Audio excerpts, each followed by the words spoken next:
Hi, I'm Danielle with To Finish On It. I read 5 books in February, 4 of which were books 57 through 60 of my 2014 60 book TBR pile. Now, I started this Mount TBR a month early in December 2013, and I finished 2 months late. But still, in 15 months, I read every single book from that plastic bin under my bed. It feels awesome to have accomplished that goal. First was Half Nelson, Full Nelson, which I picked up because of the spectacular cover. Unfortunately, the story was not that great and I don't recommend it. Next was Garbage Land on the Secret Trail of Trash, published in 2005 by Elizabeth Roit. I have been trying to read this book since 2008.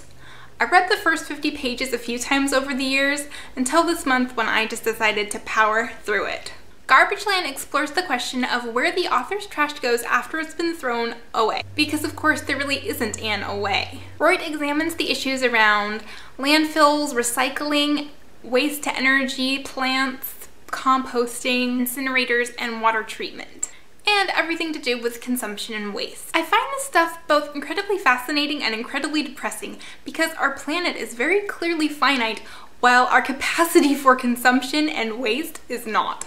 It's maddening that we still make toilet paper out of virgin trees because it's subsidized by the government, even though making toilet paper out of recycled paper gives a higher yield. It's maddening that we've made very little progress on extended producer responsibility and take-back programs. Most of what we throw away is packaging, so let's change our packaging.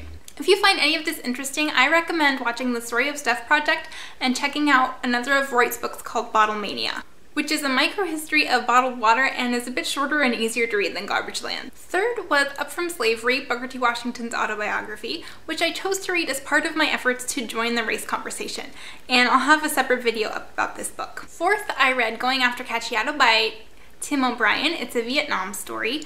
I remember reading and really being affected by the things they carried, and I wanted to read another of O'Brien's books. This one doesn't have a linear structure and was a bit hard to follow on my first attempt many years ago. I got through it much easier this time. It's about a soldier putting down his weapon and deciding to walk to Paris and a group that has to follow him. I'm glad I managed to read it, but I can't say that I really enjoyed it. Last, I read Sisterhood Everlasting, the 5th and probably final book in the Traveling Pants series. I'd read the first 4 in 2005 and 2007, so it's been several years. I remember enjoying them well enough, but also being kind of frustrated or not really caring about some of the storylines. I put off reading this book for years because I knew it was sad. That said, I enjoyed it much more than I remember liking the first 4.